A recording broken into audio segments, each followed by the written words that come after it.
I was quite nervous, to be fair. Obviously when you look at the news it looked quite bad, and then the fact that we've been called up quite at short notice, it runs through your mind like what is actually going on. And then obviously you've got the fear factor. You know, I didn't know what was going to go on at all.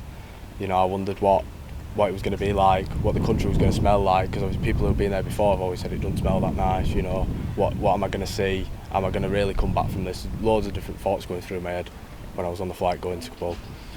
Where first thing you heard was gunshots straight away from the Turkish, I believe it was, and then all you see, then you get to the end of the runway and you've got like loads of Americans, you see loads of MRAP vehicles, and then you see barbed wire, and there's just in between the barbed wire you'll have like a barbed wire in a square, and you'll just have loads of the civilians, the population just in there waiting to get on the flights. But at the time we didn't know what that was.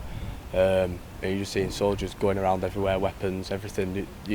Everybody, it looked like it wasn't organised at all.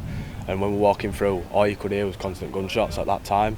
So a lot of us, if you looked around at people's faces, we were all quite shocked to say, because we didn't know what was happening at all. We didn't know if it was Taliban or if it was coalition forces firing their rounds off. So it was quite a fear factor when we got there. And obviously it was dark at night, so nobody knew what was going on. So you've got to always reassure them.